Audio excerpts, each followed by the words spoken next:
Let's get started here. We're top of the hour. I see people coming on board. Thank you so much for being here. My name's Paul Hitchcock, and I'm the founder and president of Giant Jacks Media. Really excited for this event today. This is a Giant TV, the channel, and this is where we put out a lot of great content with compelling leaders. And I've got two really great leaders here today. I have Jay Holstine, who is an incredible Vistage Chair out of Texas. Welcome, Jay. Hi there. Yeah, you can hear me okay? I hear you perfect. Oh, So excellent. Yes. Yeah, no, great. And I've got Eric Kuefler, who is many things, an entrepreneur, doing a lot. You are the co-founder, Eric, of KS2 and the founder of EMX. And you're also out of Texas, working with a lot of Fortune 100s, a lot of Fortune 1000 companies. We're going to hear all about what you're doing. Great topic here today. Jay, why don't we start with you and let everyone know, what are you doing with Vistage? And we'll get into what Eric's focused on. Well, what I'm doing with Vistage is I have two groups, and Eric is in one of my groups. He's in my chief executive group. The group is very much leans towards tools and capabilities that help them scale their businesses. That's kind of one of our key values that we have in the group, is having that growth mindset. And so in many of our conversations, depending on, broad range of issues, Eric is able to bring back to other members of the group some solutions that he's learned from being involved with EOS for 10 plus years. And he's just recently, in the last couple of years, started to work in a much more diligent way with the Pinnacle business methodology. And so just thought, hey, it makes some sense for us to have a conversation here with this group. What we wanted to do was just kind of field some of their questions, get a good feel for helping just his wisdom, the things he's learned in the journey in terms of what are some differentiators between the solutions that EOS provides for solving various problems versus the way Pinnacle does. And both of the systems have a large component around people. And so one of the things we thought today is kind of to saw this up into manageable sections, that today we would really focus on people. And the reason we prioritize that to the top of the list is, as we talk about topics in our groups, I think 80-90% of them have to do with people. And so it is well said. It is hiring people, needing to maybe let people go, make sure you have the right person in the right seat. It could be issues between partners. You name it, it's people. And so one of the things that, and also EOS is very prevalent in our group. So I have 16 members, and of those 16, 10 utilize EOS type methodology. Mm-hmm. And many of them utilize Culture Index. So we're a pretty advanced group, and even at that level of advancement, Eric is able to kind of bring things and share things with us that we didn't know. And so that's why I thought this was going to be such a good topic. Love it. Yeah. Well, Eric, you want to jump in? What do we need to know about what you're focused on here?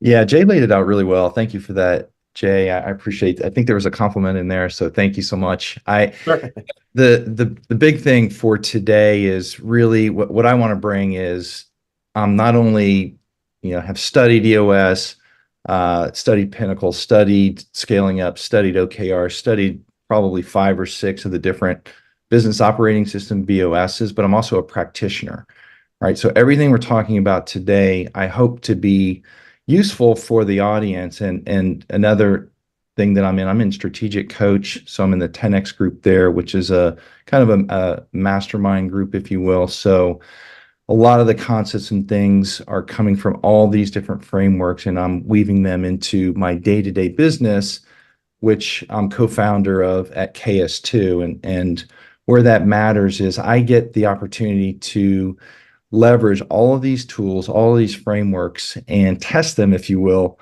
at KS2, and then take the best and distill the best out of those learnings and lessons and take that into my new company called EMX. And EMX stands for Entre Multipliers. This is my company squarely focused on working with entrepreneurial companies. That's the focus. So KS2 is focused on Fortune 100, Fortune 1000. This one, we're bringing it down to earth in EMX to work with smaller companies that are looking to scale. Fantastic. So, Eric, why don't you, I think just staying on the topic of people, maybe we kind of start off with describing how EOS looks at various problem sets, whether those are, picking the right person for the right seat or how you do reviews, and then contrast that to the approach that Pinnacle might use. Yeah, perfect. So let's start here. So I'm going to share my screen, and you see my screen okay, Paul? Yeah, it looks great. Okay, perfect. So just to level set everybody, so this is the EOS model, and we talk about the 6 parts of this model. So people, vision, data, process, traction, and issues. And as Jay stated, we're going to focus on people. And in an EOS context, we always talk about getting the right people in the right seats. And what that means in practice is the right people are the people that have and live your core values. Okay, so you want to attract those people into the organization, and you want to repel the people that do not fit your core values. Jay, do you want to comment on this, or what have you seen in your Vistage group? I've seen that this is huge. And so we've had many members come into the group and they had not yet made an emphasis on putting together their core values. And I think it's just they didn't realize what they were missing, because the benefit of defining your core values is that almost becomes like a people magnet. And so those that share those values, they come back and say, hey, I want to work with a company that has these values. And then the flip side certainly is that if there's individuals that do not share the same values, they can kind of make up their own mind that this may not be the appropriate place for me to work. And so I found it to be a very powerful concept and one of those really kind of foundational aspects. And so when we started our Vistage group, initially we did not have Vistage group values. And then it was recognized that was a huge miss. And so we have, in one of our retreats, put together what our group values were. And now that is a major portion of my first conversation with a potential candidate, is just to get alignment of, here's kind of the attributes for our group. Is this a good fit for what you're looking for? And it makes it a really efficient mechanism for people to kind of decide if this is something they want to learn more about. Yeah, I totally agree. I love the shift that happened once you set the core values. Just building on, so we talked about right person as core values. Right seat is they have the DNA for the position. So they're a duck in water is what we say. You just know it when you see it that they're the right person for that role. And we measure, and we'll talk a little bit more about this. We measure, and I'll show kind of the accountability chart. We measure the core values in EOS in terms of a plus on the positive side, that's where we want our people moving to, and then a minus on the plus means they always do it, and then the minus means they never do it, and the plus minus is a sometimes. So we want everybody leaning to the right, always doing the right things, and then we want to try to move out the folks that are not a core value fit, or at least get them to change their behaviors if they're willing to do that. Any comments on that, Jay, or any thoughts there? I don't, but what I would say is for participants that we have in this Zoom meeting, they should please feel free to put in any questions they might have in the chat. And then at the appropriate time when Eric comes up and I will interject your questions. And so more than happy to do that. Awesome. And so this is a standard accountability chart. We've all seen this. It's, very structured, and I'll share with you at working with, and I'm going to minimize that a little bit, and working with my company, KS2, that we spend a lot of time on getting the structure right first, and then shape the people into those right roles. So it's structure first, seats second, and that's half the battle is understanding where do we want to go, and if you think about this as, we call it an operating system, right? So think about it in terms of software. We want each of these functions to perform a certain process, a certain business process. And as the whole system works, then the entire software product works really well. And that product is your company. So this is a very simple view of that. And what we do in EOS, and I'm going to contrast this what we do in Pinnacle. So at KS2, we started in EOS back in 2013, and I think it's helpful to help tell our story a little bit here, Jay, if you'll permit. So we started our journey back in 2013, and we didn't have a system to run our company. And one of the big challenges was we wanted to move from what I would call a lifestyle company, which for purposes of this means a company that wasn't being run as if they were owned by private equity, as if they were run by venture capitalists, but more based on what the needs of the owners wanted to achieve. So it's a little bit different way. So profits weren't always the exact focus. Growth wasn't necessarily a focus. And so I was looking for a system to help move the entire company towards what we wanted, which was a growth-seeking, scaling, investable type of company. And so I actually sought Vistage and then ended up doing EOS back then. And we had a fantastic implementer that got us on the right path. And so I tell all of that to bring forward here where we're at in terms of our big challenge at KS2 was getting the right people in the right seat. And then further, I'm showing this chart here, which shows how we evaluate people. So in EOS, we talk about something called a people analyzer. And it's a very simple way of, I'll say, grading, or a simple way of evaluating talent, your people. And we want to have people that are high core value fits. And also on the right seat, we talk about something called GWC, I mentioned. So get it, want it, have the capacity. The capacity piece is, do they have the time, the intellectual capacity, and also the emotional capacity? So they have to have all three: get it, want it, capacity, and we use a yes, no for that. So that's what I'm showing down here in this little graph, in this little table. And as we started small in this, so just to give you some numbers, we started with about 15 billable consultants, or less. It was actually around 10, and then we've now since grown it to almost 50. Okay, wow. So in that growth, and in the early days, we were evaluating people following the EOS prescribed way, using something called here, if you can see my screen, called a 5-5-5. And the five, and what this means is we spend 5 minutes on core value. This is our quarterly conversations, is another term for this. So we spend 5 minutes on core values, 5 minutes on rocks, and 5 minutes discussing the role. And this is a one-on-one conversation with our direct reports.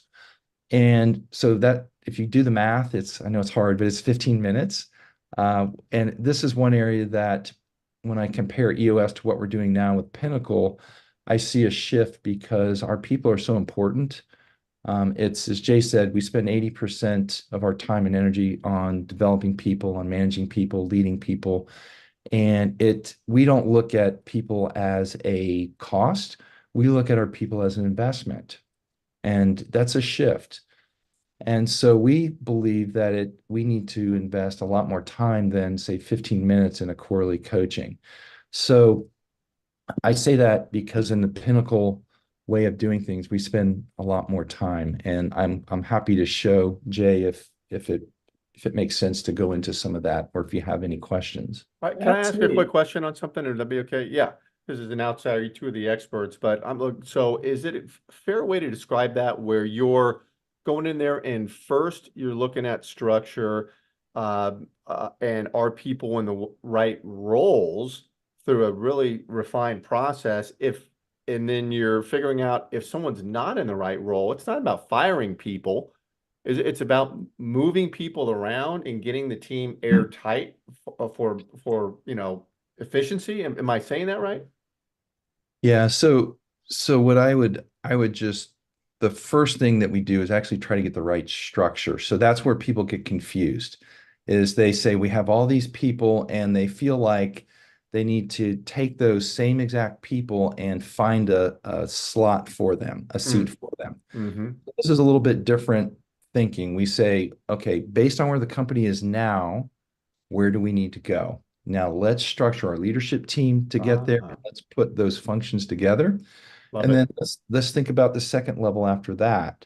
And then, so I like to take all the names out of the boxes when we first start and say, and put them on a whiteboard, right? And then have have empty boxes and say, okay, now let's define this, where we want to go. And then talk about, okay, who needs to fit into these slots. Got it. So, and I love your question, Paul. My kind of follow-up question, Eric, might be is from the different clients you've worked with, how often do you have to change the structure from what it was before they brought you in as a consultant? I would say every time. I mean, my experience is every time, because the big one of the other shifts that happens is we don't talk about an org chart as much as we talk about an accountability chart. Mm-hmm. Okay, that's a slight difference too, right? Where org chart implies titles, it implies hierarchy, it implies I report to this person, but it doesn't tell you what the function needs to do. So I like what we talk about in Pinnacle, and we talk about a functional accountability chart. Okay, so what are the roles? What are the functions that that role has to perform to be successful, as a team and as a company?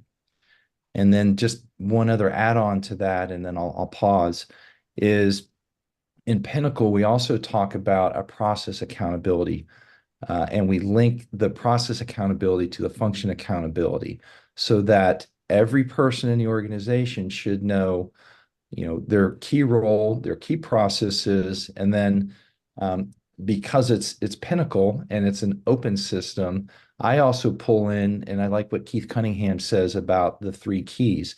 And every person in the organization should know what's their KPI, what's their deliverables, and what's their outcomes, what's expected in those three areas: KPIs, deliverables, and outcomes.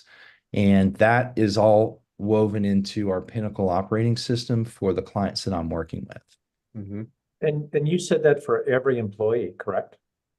For every employee, that's correct. And so just to put a fine point on that, in the deliverables, when we talk about the three keys in the deliverables piece, a lot of times we're talking about rocks. And that's an easy way to think about this. And everybody knows that in EOS context and also in a Pinnacle context. And then I'm careful with when I think about my distribution companies and my manufacturing companies, that the people that are putting products, assembling their pick, pack, and shipping, we don't necessarily want to load them up with rocks, per se, but we might give them some initiatives. We might give them some kind of a target to reduce costs, something that's aligned with the overall company and department's goals, but doesn't create this, piling on, if you will, of additional duties. So I definitely measure that and meter that, depending on the type of roles that people play. That's a very important point. Because one of the when I talk with CEOs, one of the concerns I hear is they get so caught up in the process of EOS and the rocks that a lot of times it's taken away from running the business as usual. Mm-hmm. And they feel oftentimes that the meetings are a little bit on the superficial nature, as opposed to what's most pressing and important, in terms of what do we need to do to have the business success we want, more so than what do we want to do to complete this rock. Man, that is so true, Jay. That's the flexibility that I like about Pinnacle is, as somebody that's been working with enterprise clients now for 20 plus years, And in the software world, there isn't one client that I've showed up with my Oracle software or my IBM software and installed it out of the box and said, you do not get to change this. There's no customizing this. You have to use it as is. And so I take that same approach with my EMX clients in that there's flexibility here. Okay. And in Pinnacle, we actually customize and we change the meeting name. So instead of calling it a weekly L10, we call it the KS2 11 o'clock. And instead of, calling the rocks, whatever, we can customize the naming of those. We customize the actual agendas so that for a sales meeting, there's no reason why we need to do certain things that we maybe would do in a leadership team L10. So all of this is customized and tuned to the needs of the business so that it doesn't feel rigid, right? Yeah. It doesn't feel like I'm in a, I'm in a straitjacket here. I'm able to flex and move to the needs of the business and the people that are running my business. What do you kind of staying on that point? What do you see as some of the leading contributors why, these initiatives lose their steam and companies decide to not continue with the implementation? What have you found? I see, I see a couple things. I see people that have read, traction in other books. There's a lot out there now, and then they try to self-implement. And I see that, the visionary or somebody at the company gets really excited and then they try to implement this and bring this into their company. And they hit a lot of resistance because not everybody's read the book, not everybody's on board. Plus, it's hard to read the label when you're stuck inside the jar sometimes. And that's where it's really helpful to have somebody come in from the outside to help you install, if you will, the language, the discipline, and then all the tools that are required to be successful here. So I see self-implementing as one thing that's a big obstacle.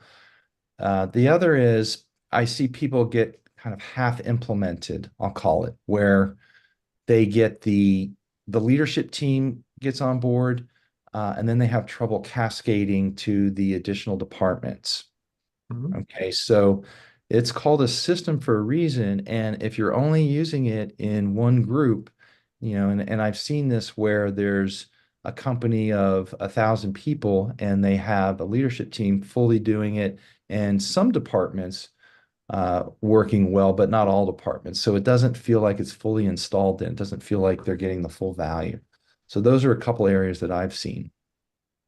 Is it fair to say that, Eric, you would look at yourself as an accountability role for the businesses you're working with? Like, it's the self-implementing is a problem because people have other positions, they get busy, and there's no advocate there devoted to this. Would you say that your role is part of that advocate devoted to making sure things move along? Yeah, we use the term, and this is a really good point you're bringing up, Paul. The in the EOS world, we call it an implementer, okay, which sounds like I install something and then I then walk away because Yeah. it's running, right? And on the Pinnacle side, we call ourselves guides. Okay, so we're guiding the clients. And so our job is accountability, certainly, as you pointed out. That's key. Encouragement is very important. We bring a lot of expertise, though, in real world experience that creates shortcuts for our executives and for our leadership teams. That's one of the biggest values that we bring. But it's that accountability and encouragement, that inspiration, but we also get them to work hard, or maybe there's some perspiration there as well. Love it. It is really good. Just so that we don't lose the thread that you started, you were going down the path of describing the EOS 555. And I think I'm guessing that your intent was to maybe to go into how Pinnacle addresses coaching employees. And I think that that differentiation is really helpful if that's where you're planning to go. But then Paul and I's questions may have taken you off course. I don't know, but That that's perfectly fine. So Jay's here, fault. It's all Jay's fault. so here's the difference. So on the people analyzer, you remember I talked about plus minus for core values, and then GWC, and it's a yes, no. So it's kind of a binary flag, if you will, Mhm. for evaluating. In the Pinnacle world, we use 1 to 10, and for the we call it a cultural fit, which is your core value test. So 1 to 10, 10 is best, 1 is worse. And then productivity wise, we grade it on a 1 to 10. So what I like about this, allows people to, oh, and then we chart it. So we have the entire team, and I've done this for my leadership team, I've done this for the whole company, and then I'm doing this with my clients too, because it allows you to group and see, we always talk about A players. Everybody wants A players, and we're all striving for that. And the A players are over here in the top right quadrant. All right. So that's where they're highly productive. They fit your culture. They're exhibiting all the right behaviors, and they're delivering value to your clients. Right. We want them to be in that upper quadrant there as far as possible. We call them climbers. All right. So those are our climbers. And then we want to avoid the people that are in that bottom left, the cavemen. So they're not productive. They're not a culture fit. And for those, you asked earlier, Paul, around if they don't fit, then what do we do? Then we Yeah. have a we have a process. It's called quarterly coaching. So EOS has the 555. We have quarterly coaching, and in those coaching sessions, we get to talk about, okay, look, I'm seeing you as an eight, as a 8 in productivity, or maybe you're a 4 in productivity, and then you're a 4 in culture fit. So right now you're not in the right quadrant. You're not where we want you to be. What's it going to take to move you to an 8, or to a 6, to a 7? And those conversations I find to be enlightening, because people are honest. Some people will say, you know what, this isn't for me. And I say, thank you, thank you for your honesty. And then we can both move on accordingly. Jay, I don't know if you've experienced that or not in your group, or in your other companies, but I just find that refreshing. yeah, no, I find it refreshing. And the other thing that comes from this is that the pattern that most of us fall into is when we do something where we come back and figure out who are A, Bs, and Cs. We waste a lot of time trying to turn the Bs into As. And what I think as leaders we need to do is totally take the handcuffs off of our A's and let them just create exceptional value. And so it's really good to get this chart so you can figure out who are my A's. But then I just don't want, the thing I'm trying to work with my CEOs on is just don't get in their way, and the thing about Vistage companies is a lot of them are founder based. And when you're a founder, you were at one point, chief cook, bottle washer of everything within your company. And so you know that you can do the job, and it's a lot of times difficult to let go and let others take on responsibility and to micromanage. And so a big piece of this is, hey, stop working in your business and start working on your business. You've got these A players, you could scare them off if you micromanage them. Let them go and let them be productive. And what's really, really helped get this message across is we've started working backwards from what would it take to sell your business. And in every book you ever read about selling your business, no one wants to buy a business that's dependent on the founder. People want to buy a business that has employees that can take over once the founder gets his big check and decides to go retire. And so I think that has helped a lot of my CEOs. It's helped their light bulb go on. That's what's in their best interest. And I think that then having this visualization where they can see quantify who are the A players, and then really put together progression plans, which is, I have this great general manager, but he needs something to kind of go to the next level. Well, maybe have him present to the board more often. Maybe have him join Vistage, where he gets exposure to other general manager type folks, and he can understand aspects of business outside your business. And so put together the plans that help people really develop their folks. That has been the best step function that our groups have had in, I'd say, the last 18 months. Without a doubt, without a doubt. And, in coach, we talk about strategic coach, we talk about a self-managing company. So as we get these people processes in place and getting these quarterly conversations right, the people issues start to subside and you start to see performance rise. What I'm showing on the screen here, just real quickly, is a sample quarterly conversation.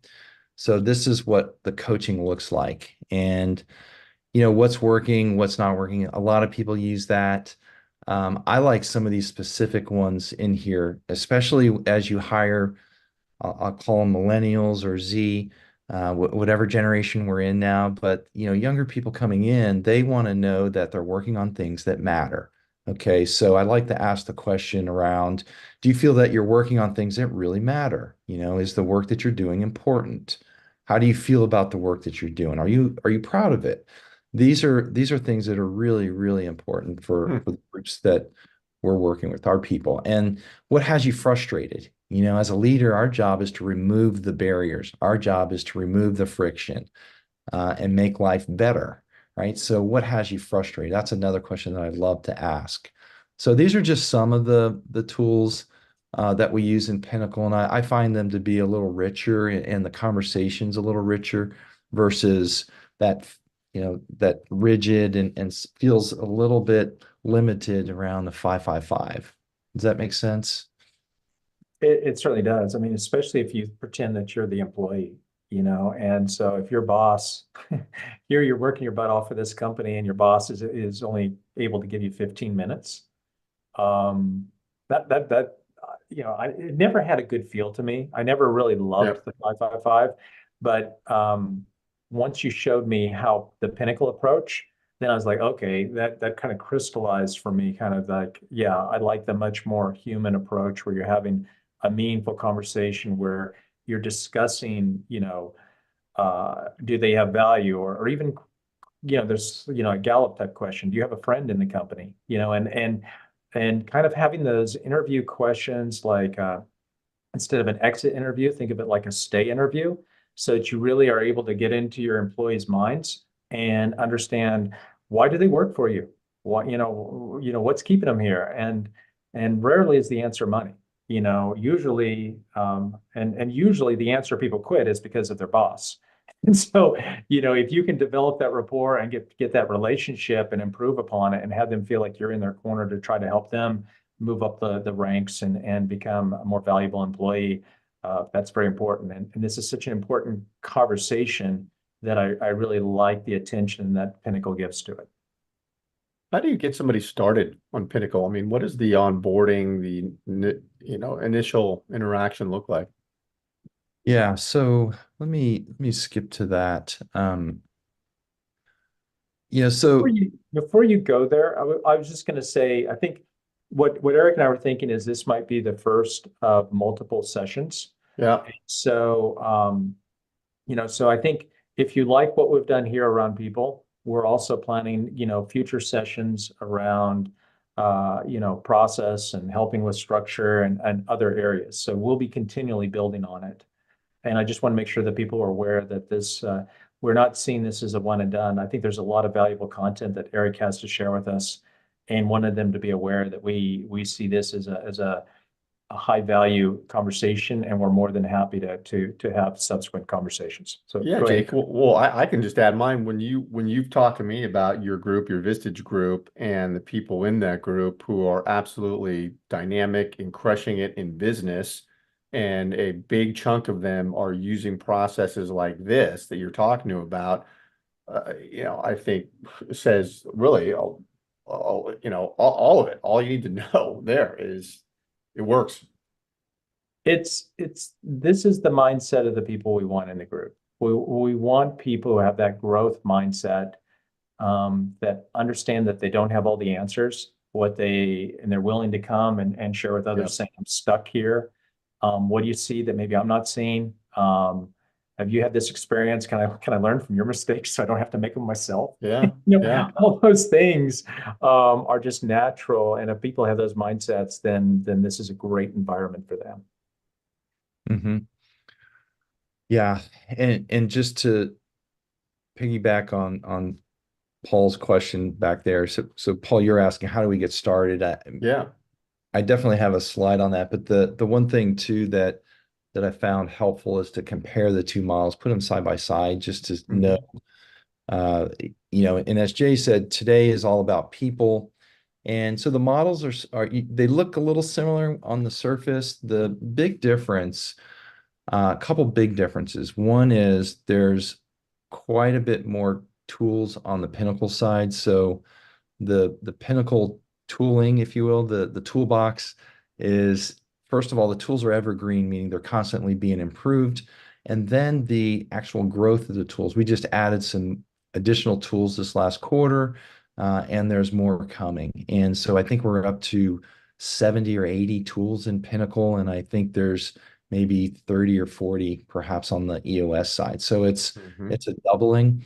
And as a co-founder at KS2, one of my big frustrations was there were no tools that were deep enough for us as we kind of got over some of the basics. We were looking for the more advanced tools, more advanced thinking, more advanced ways of executing. And so on the Pinnacle side, the strategy tools are outstanding. The process tools are richer. And we talk about playbooks and building playbooks versus having these tactical checklists, if you will. So it's different. And as Jay said, we're looking to have, this is just if we go around the wheel. So we've covered a little bit on the people side today. We'll talk about purpose, playbooks, and perform. But in the end, and I think this is what really attracts me to Pinnacle, is that we're playing to win, and winning means profits. Okay. And even if you're not a for-profit organization, and let's say you're a not-for-profit organization, you can put in the middle here, and I'm going to steal this from one of my Pinnacle friends. He said, put MI $ I $ION, mission with dollar signs, basically. Okay. So put that in the center. I didn't spell that right, but you get the drift that Yeah. that's the center of the target. And how do we maximize our cash flows, and how do we maximize our profits? And those tools are non-existent in the EOS world. And we need those as business owners and as people that are sticking their neck out day in and day out for their people. And profits isn't a greed thing, right? Profits is about growth. It's how we are able to do more. It's how we're able to provide bonuses and provide additional incentives and additional benefits to our employees and ultimately to our clients. And Eric, it's my understanding that you have, not-for-profits as clients. Obviously, they must understand that they need to have revenues to fulfill their mission and to provide a wage to their employees. And so it is a very necessary element of being in business. Absolutely. Great point, Jay. I love it. I mean, the next topic after people, moving into purpose, you think? Where are we going from here? Yeah, well, if I don't know if you're able to poll the audience and just kind of get a feel for what people are doing today. Are they using EOS? Are they not? And then are they using Pinnacle? Maybe they're looking at something like OKRs or scaling up. There's a bunch of different frameworks out there. So I'd be curious what the live audience here is using or looking at and what they're looking for. And I'm happy to guide the next presentation towards that. Well, I think certainly if people can put that into the chat, that'd be fantastic. One of the things, just in terms of wrapping this one up, Paul was asking a question about next steps, and I kind of interjected the fact that we were seeing this as part of a series. how would you answer his question regarding next steps? Yeah, so I have a slide for this. So let's just go ahead and put this up on the screen. So, the first thing is we do a complimentary consultation, a discovery call, just have a conversation, right? So, and normally that's with the CEO or the owner. It could be with the second in command. It doesn't really matter. It needs to be at an executive level. And I like to just ask the question, what did you hear today that resonated? What made sense? What did you like? What didn't you like? And then as part of that call, we can do that on just a regular call. We can jump on a Zoom, Teams meeting, whatever is easiest for you. The main thing is I'm more interested in learning about their needs, learning more about them, and seeing if this is even a fit, because it may or may not be a fit, but you'll know pretty quickly in 30 to 45 minutes if this is something you want to pursue. So that's what I recommend as the next step. And then typically after that, if the conversation goes really well, then we do what's called an audition, and typically the CEO will invite myself in, and I'll essentially walk through a little bit of what we did today, but even more with his leadership team. And we're looking to find out a couple things. One is Pinnacle right for the company and for the team, the leadership team? And secondly, is Eric the right guy to take them to the next level? So that's how we do this. It's very simple. I've done this a number of times now, and I'm working with a number of companies. And I'm not looking to do this with another 10 or 15 clients. I'm looking for one or two of the right clients that are coachable, that are on the right growth trajectory, and see the value in what we're doing. Fantastic. So one of the things that we need to take care of is how for folks to get in touch. And it's our plan to have a landing page, but certainly in the interim, folks can feel free to send an email to I'll give my email, and then also you give yours, Eric. But it's first name period last name at vistagechair.com. So it's JAY period HOLSTINE at vistagechair.com. And what's your email, Eric? Yep, it's E, and I'm going to go ahead and pop it into the chat here. So it's E Kuefler, my last name, so EKUEFLER at capital L, the number 10, so 10integrators.com. So feel free to reach out to me there. And then my KS2 email is ekuefler at ks2inc.com. So I respond to both of those, but prefer the l10integrators.com. Yeah, and what I'll tell people is we're sending this replay out to everybody that signed up, and we're going to stream this so you'll be able to watch it again. People will have the replay with contact information wherever you're watching this, whether live or the replay. The information to connect with Jay and Eric will be around the video. So we'll make it very easy. So gentlemen, thank you. Great subject matter. Yeah, really appreciate it. Thanks everybody for being here. Thanks. Appreciate it.